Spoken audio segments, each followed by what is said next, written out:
this, so I'm going to just get right into it. So I have a question for you, and I want you to be honest with me. What do you do when you first step onto an elevator? I'll tell you what I do. You walk in, look and see that hopefully nobody's coming, and you repeatedly and frantically push the closed door button so the door closes before you have to ride the elevator with anybody else. Is it just me? Yes? Well, thank you. Thanks for your encouragement up here being vulnerable and okay. But here's the kicker to that. I know you do it because you don't like to ride elevators with other people. But I witness to them. No, you don't. Stop it. Anyway, do you know that most closed door buttons on elevators don't actually work? You know that? Now, before you argue with me and you convinced yourself that, no, that one time I pushed it, the door really did close, like my wife did. We got in an argument about closed door buttons on elevators. I want you to listen to what one person wrote. They said, if you happen to find yourself pressing a non-functional closed door button, that's what it is, and later the doors close, you'll probably never notice because a little spurt of happiness will cascade through your brain once you see what you believe is a response to your action. It doesn't happen right away. It never does. And they're non-functional. You think that they work because eventually the door closes because what you think you push the button, but that button doesn't actually work. And there's a reason for this because in 1990, there was an act passed called the Americans with Disabilities Act. And one of the requirements in that legislation was that elevators had to have enough time for anybody with a disability to get onto the elevator. So that means that there is a minimum amount of time already programmed into every elevator in the United States. And it's already built into the system. So because of that time requirement that's already in the elevators, most closed door buttons don't actually work anyway. They're not even connected to anything. It's true. It's true. Read it. I read it on the internet. That means it's true.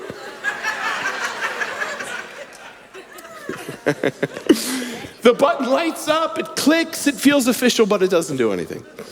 So why do they have closed door buttons on elevators? Well, according to this psychologist, it's because perceived control is very important. And it diminishes stress and well-being. Because, let's be real here for a second. Let's really think about this, okay? When you get onto an elevator, it is slightly terrifying. You don't want to think about this, but it is. You're stepping into a small metal box. You're being transported stories, hundreds and hundreds of feet into the air by a set of pulleys and cables. And you're in a small metal box. Yeah. But by pressing that closed door button, it gives you an illusion of control.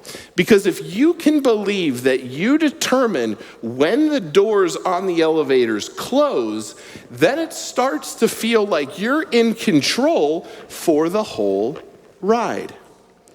Because we as human beings, we crave control, don't we? We feel better with this perceived sense of control. You know, it's the same for those, walk across the street buttons. You know those? A lot of those they don't do anything. They just beep because it stops people from running across the street because they think that they've done something to trigger the light from actually switching. So instead of running across the street, the beep stops all of that. It's true. It's crazy. It's crazy stuff. And it's the same with an elevator. Even though you have really no control of when the door on the elevator closes, boy, that button gives you a sense of control. Like, I control this elevator. And if I push really fast and really hard on this button, that door's gonna close. How many of us treat overcoming sin in our lives the same way. Surely we can overcome sin by reading our Bibles more and praying more and adding more rules and joining another group and setting tighter boundaries. I got more effort, more intensity, more discipline. I just gotta keep pushing that button because we crave control. We wanna be the ones who overcome sin in our lives. Me and my effort and my discipline and my control. I'm in charge. But what if that's not the way it works? What if we don't actually overcome sin in our lives because of how frequently or fast or hard we push the closed door button? So go ahead and turn your Bibles to Genesis 39. This is part 2 of our series, For Good, the Life of Joseph. And today's message is called How to Stop Sinning. Isn't that funny? How to stop sinning. Okay, so last week, we talked about the dark night of the soul. We talked about the pit. Joseph's story starts really with him being the favored son, but then because of that, he ends up betrayed by his brothers, thrown into a pit. They want to kill him, but instead, because of all the dysfunction in this family, instead he ends up his life is preserved, and instead of dying, he ends up being sold into slavery. And so as we left off last week, he is sold into slavery and ends up in Egypt. And this is what happens next. Genesis 39:1. Now Joseph had been brought down to Egypt, and Potiphar, an officer of Pharaoh, the captain of the guard, an Egyptian, had bought him from the Ishmaelites who had brought him down there. The Lord was with Joseph, and he became a successful man. And he was in the house of his Egyptian master. His master saw that the Lord was with him, and that the Lord caused all that he had to succeed in his hands. So Joseph found favor in his sight and attended him, and he made him overseer of his house and put him in charge of all that he had. From the time that he made him overseer in his house and over all that he had, the Lord blessed the Egyptian's house for Joseph's sake. The blessing of the Lord was on all that he had in house and field, so he left all that he had in Joseph's charge. And because of him, he had no concern about anything but the food he ate. Now Joseph was handsome in form and appearance. Sounds like me, but anyway. Right, Gwenny? Yeah. Verse 7. And after a time, his master's wife cast her eyes on Joseph and said, "Lie with me." But he refused and said to his master's wife, "Behold, because of me, my master has no concern about anything in the house, and he has put everything that he has in my charge. He is not greater in this house than I am, nor has he kept back anything from me except you, because you're his wife. How then can I do this great wickedness and sin against God?" And as she spoke to Joseph day after day, he would not listen to her, to lie beside her or to be with her. But one day when he went into the house to do his work, and none of the men of the house was there in the house, she caught him by his garment, saying, "Lie with me." But he left his garment in her hand and fled and got out of the house.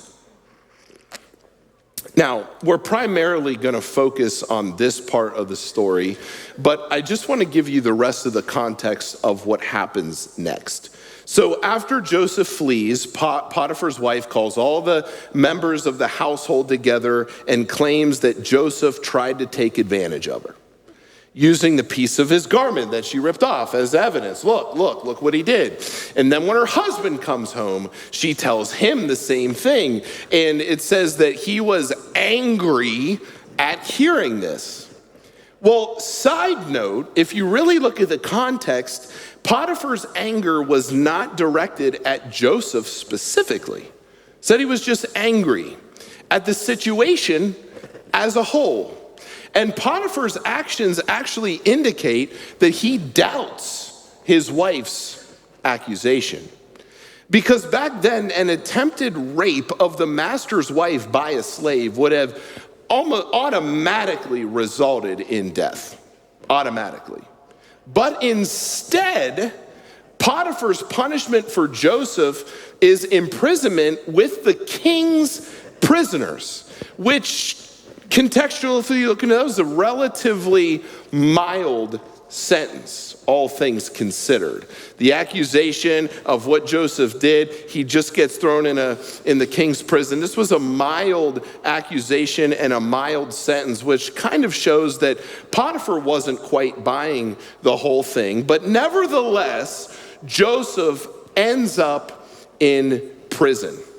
And then in prison, he ends up, go figure, in charge of all the prisoners. That leads him to interpreting prisoners' dreams, which in turn then leads him to interpreting Pharaoh's dreams, which then leads him to being under Pharaoh's favor and rising to power and influence in Egypt. And we'll talk more about that next week, okay? But for now, today, I want to focus on that first part of the story. So, sometimes when I'm preparing a message, I'll look at devotionals or articles that other people wrote about a particular passage that I'm getting ready to preach.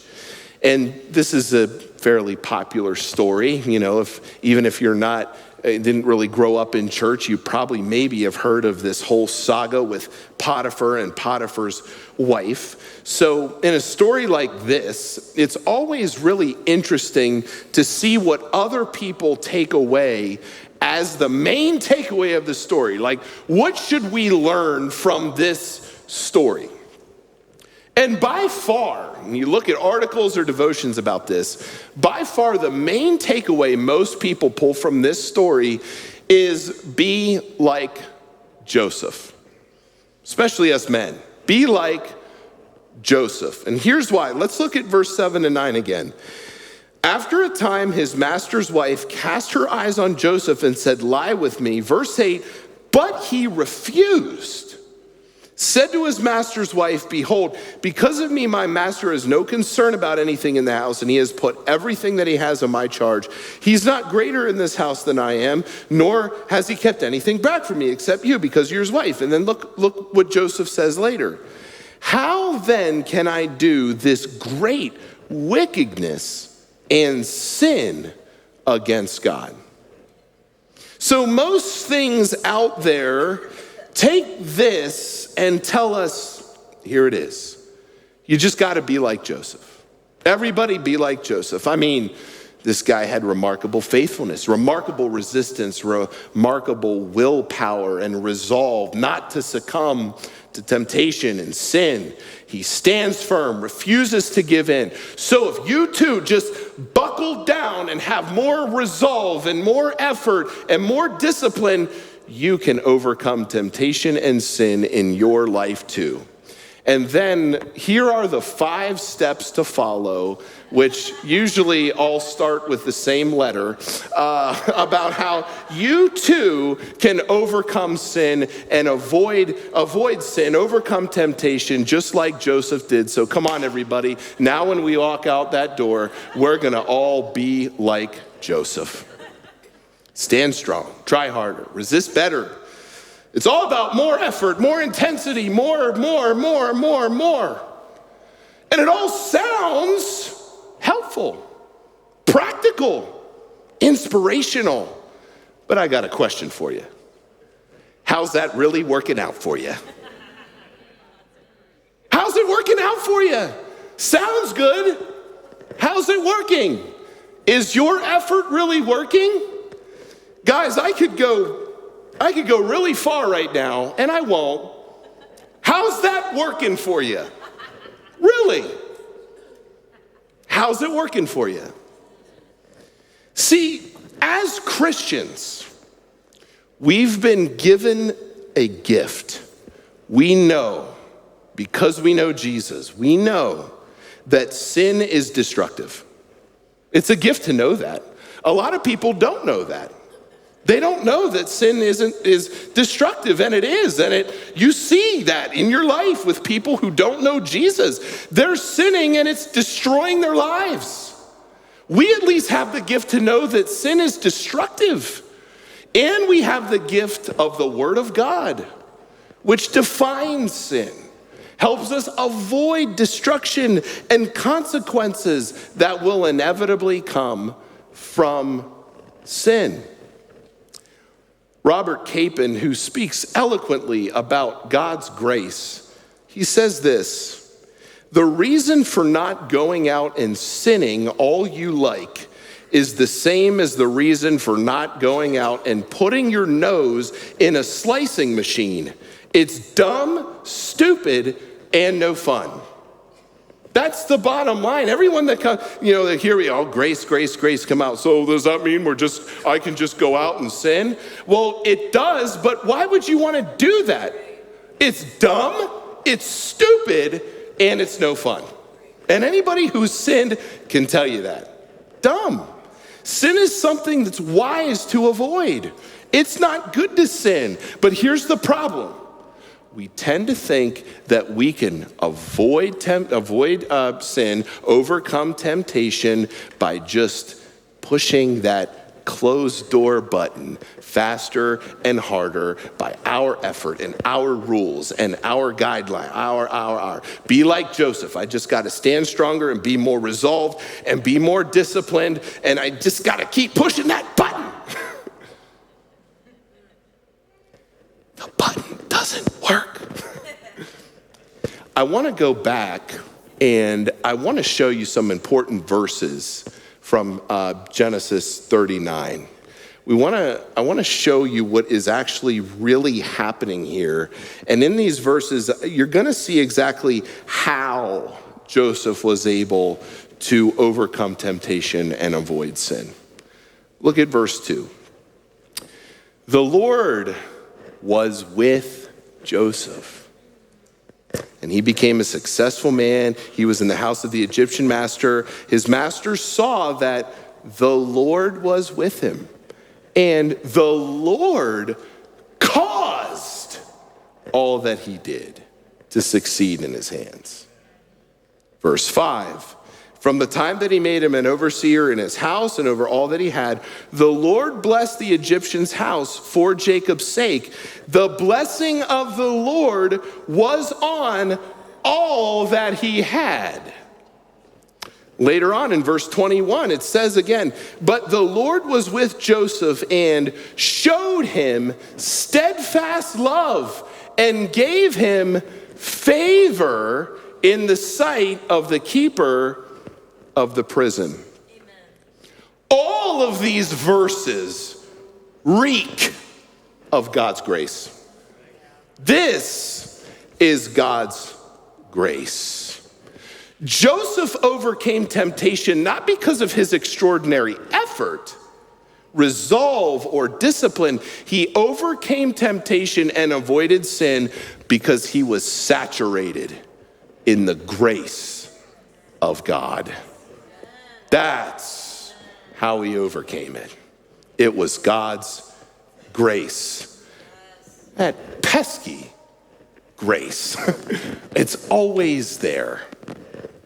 And that's how he was able to overcome it. Yet it's crazy to me that Christians have come up with phrases like, well, that's just cheap grace, or that's hyper grace, because we're afraid that too much grace will result in an avalanche of uncontrolled sin in our lives.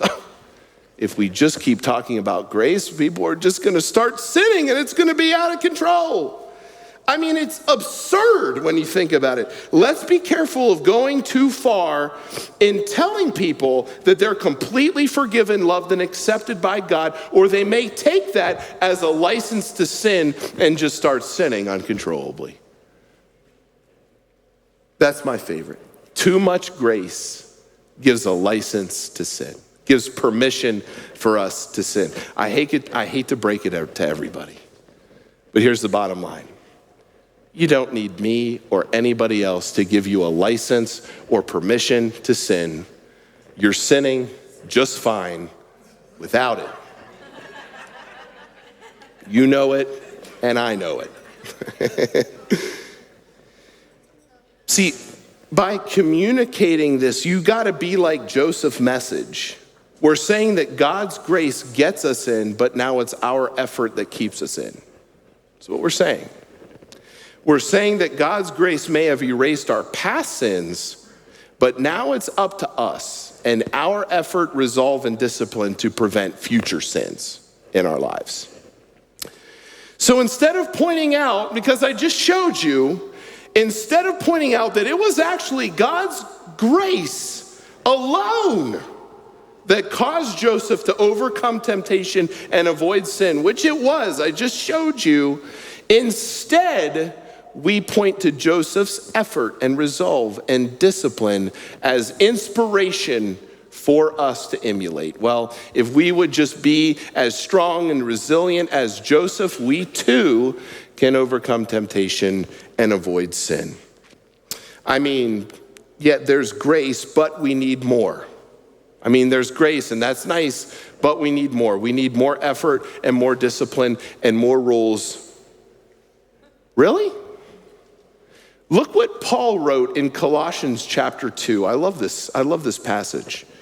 You have died with Christ, and he has set you free from the spiritual powers of this world.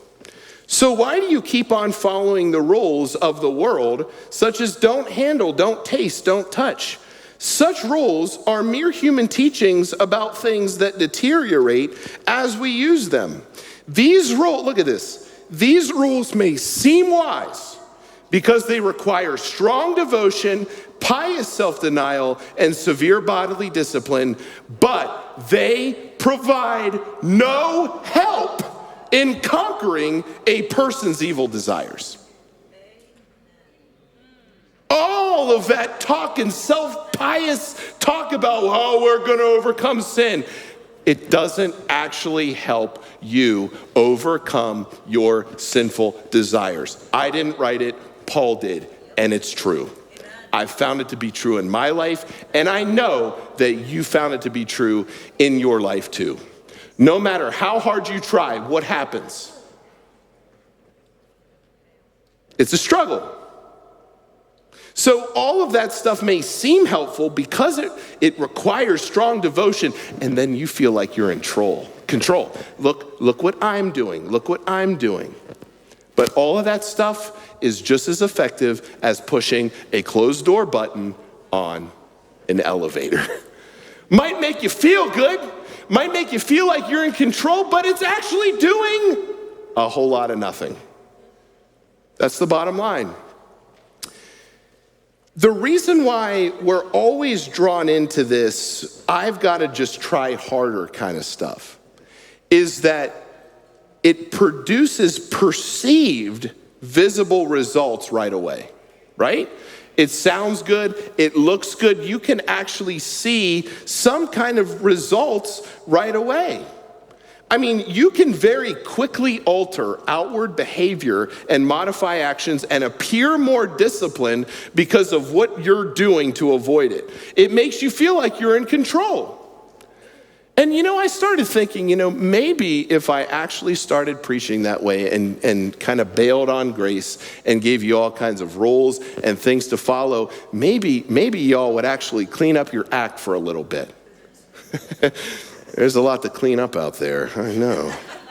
Maybe we should. Maybe let's abandon this grace stuff and let's get back to more effort, more discipline, more control, and all of that kind of stuff. That might produce some visible results right away. It's true.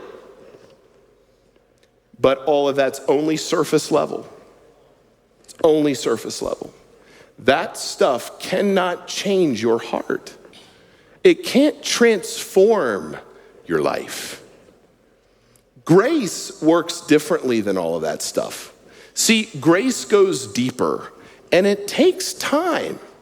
Grace working in your life takes time because it's working to transform your heart from the inside out. Not just band-aid the out, but actually transform and change your life from the inside out. Joseph was able, now let's give Joseph some credit here. I mean, he really was able to overcome temptation and avoid sin because he was saturated in the grace of God. That's why he could do it, but make no mistake, it was because of God's grace. And you know something? That's true of you too. You really can overcome temptation and avoid sin when you understand and are saturated in God's grace. That's what Paul wrote in Romans 6. He said, for sin will have no dominion over you, since because you're not under the law, but under grace. Sin's not good, but the way to overcome it and avoid it isn't through more effort or rules. It's understanding that you live under a big banner that says it is finished. It comes from being here every Sunday and being saturated in the grace of God. It comes from hearing and reminding who you really are in Christ. Andrew Farley wrote this, too often we fear too much grace when it's actually the extravagant grace of God that motivates us to live differently than the world. As we begin to realize we're 100% forgiven, 100% cleansed, and 100% perfectly righteous before God, what happens? Well, we can more easily recognize that sin does not fit with who we are. That's how change happens. You know, I titled this message, How to Stop Sinning. Of course, it was a bit tongue-in-cheek. It was a little bit of clickbait. I mean, this message on YouTube is probably going to get the most views out of any of the sermons. How to stop sinning. Somebody's discovered the plan. No. Because here's the reality. The reality is, sorry to break it to you, none of us are going to stop sinning this side of eternity. That's the bottom line. Now, living under grace really does transform your life. It really does. And it really does make you better. It really does cause you to avoid sin. What I wanted to do years ago, I don't really want to do that anymore. Because I know who I am more and more. And more of that is becoming clearer and clearer to me of who I am and who God says I am. And all of that sin that I used to want to do, I just don't even really want to do it anymore. It's amazing what grace can do in your heart. I don't need rules. I don't need guidelines. I don't want to do that stuff anyway. Only grace can do that. Only grace can do that. But here's the thing with grace that makes people afraid of it, including you and including me sometimes. It's not instant. It's not instant. As a matter of fact, there can be a lot of setbacks. Really, a lot of seasons of failure. And a lot of seasons of questioning if this is even working at all. Have you ever doubted your salvation? I have. Because I get into looking at my fruit and I'm like, man, am I really getting this? It would be easier to just follow a set of rules and check the box and say, look at me, I get it. But when you throw all that out the window, it's harder. I think that's why Jesus called it the narrow way. It's harder than law-abiding, follow-the-rules stuff. But you know something else that I found as I look back at living my life under grace? God changes us in His timing. God changes us in His way, not ours. His way. And His way is pretty unconventional. You might say it's different on purpose. But it's always for good. God's way of changing us is always, always for good. By the way, that's why it's really important for you not to judge other people. Because you don't know what God is doing in their life. You don't know God's plan for their life. You don't know what they're going through in their life. You have no clue. You don't know what God's doing to transform them. So resist the urge to judge or question. God has a mysterious way of changing us. He really does. Martin Luther, one of my favorite guys, characters, theologians, he taught and preached grace a lot. That's why I quote him a lot, because this guy is in line with all of it. And he served in a town called Wittenberg, and there was a time when the people there went crazy. They really went crazy. as the doctrines of grace he was preaching took root among the people, the results weren't as expected. He's preaching grace, and as a result, there ended up being a lot of weird behavior and really a lot of sin. And Luther got depressed because he's like, what is happening here? To the point where a friend came to him and asked him, if you had to do it over again, would you still preach grace? And Luther thought for a moment, and he said that he would. And this is what he said. It would be better for them to know the gospel and not live it than not to know the gospel. Did you hear that? It would be better for them to know the gospel and not live it than to not know the gospel. The results aren't our deal. They're God's.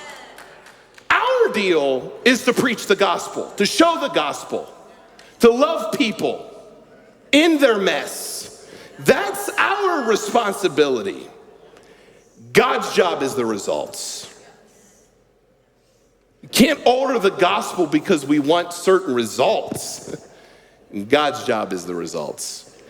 And it might not go like we thought it would, but God has a way of making it all work out for good. Here's the thing about God's grace that you have to understand. If you get God's grace, if you really get it, you'll always come back. You will. Even through periods of rebellion and resistance and doubt and all that kind of stuff. If you really get God's grace, you'll always come back.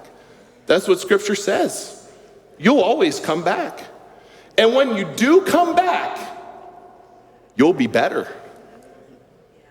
Check this out. Let me tell you something that I've noticed. When Christians come to Christ and they get the message of grace, you know what they do? They sin more than they did before. But listen to me. They always come back. They always get better. They always change.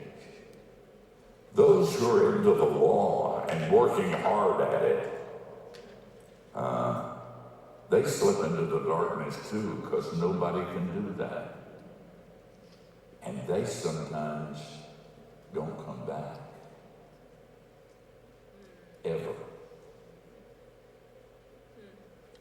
I like a lot of sounds, but one of the sounds I like best are motorcycles. And the sound I like best from a motorcycle is motorcycle noise in the morning. Let me tell you why. I had a young man in my church who worked for a drug ministry that was very legalistic. But they were effective. They brought busloads to our church. He showed up at my office one day and said, "Steve, I can't do it anymore." I said, "What can't you do anymore?" He said, "I can't do ministry, I can't pretend, and I can't be good, so I'm going to Key West, and I'm going there to sin." I said, "I'd rather you didn't." And he said, "I don't care. I don't care what anybody says, I'm going to Key West to sin. And I thought you ought to know." And he got on his motorcycle, and he said, "If there's a God, I'll be back. If there's not, I'm going to sin more." And he got on his motorcycle, headed for Key West. And it was weeks and weeks, and I prayed for him every day. I remember early in the morning, the sound of his motorcycle when he came back. Came into my study and he said, "I want you to know there's a God, and he loves me, and I'm back." They always do if they get grace.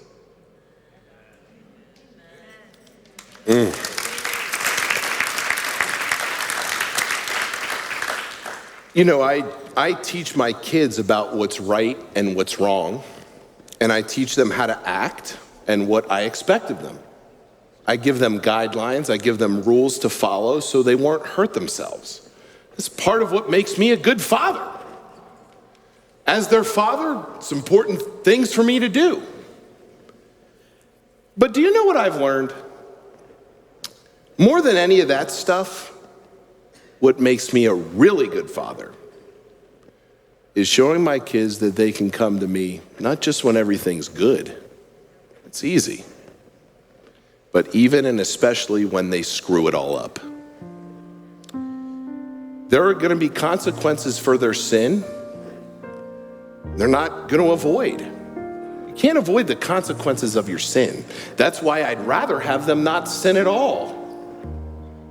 But they will. And even right now, they often do.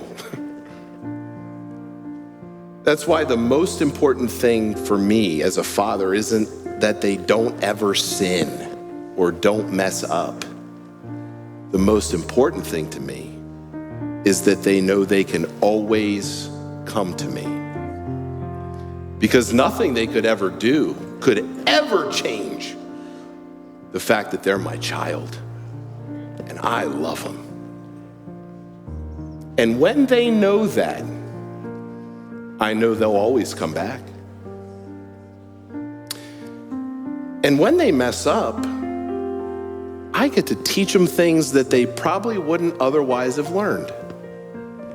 And I get to help them grow in ways they probably otherwise never would. I'll always hate the consequences sin brings in their lives, but the truth is, listen to me, there are things about my love for my kids that they would never fully see unless they messed up.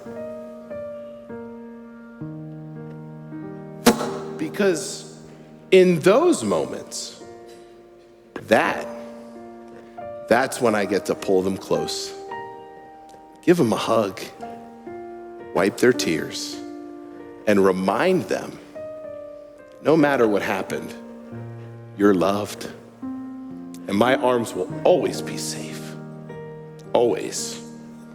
Not just when they're good, but even when they're bad.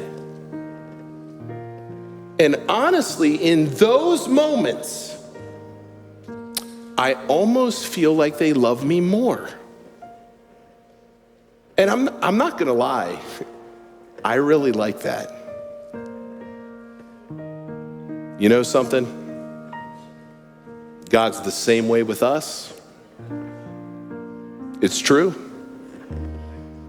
He gives us guidelines because he doesn't want us to sin and hurt ourselves. He doesn't want that for us. He even grieves when we sin because of the destruction that it brings into our lives and the lives of other people. But it is in those moments when we come limping home, shoulders drooped after squandering everything. It's in those moments when God gets to teach us things we otherwise never would have learned. And he gets to change us in ways we probably otherwise never would have changed. And it's in those moments when God has the opportunity to do what he does best, to run to us, pull us close, give us a big hug, wipe our tears, and remind us that we're loved no matter what. See, it's really only in those moments, if you think about it, that God gets to show us who he really is and what his grace is really all about and how deep his love for us really goes. It goes really deep, really deep. And I think that God knows that when we experience that kind of grace, we tend to love him even more. We tend to be better for it. And I think he really likes that. So maybe, just maybe, I want you to think about it. Maybe it's time to stop it with that frantic pushing of the closed door button on the elevator. Maybe God doesn't want that for you. Maybe He just wants you to get on the elevator and enjoy the ride.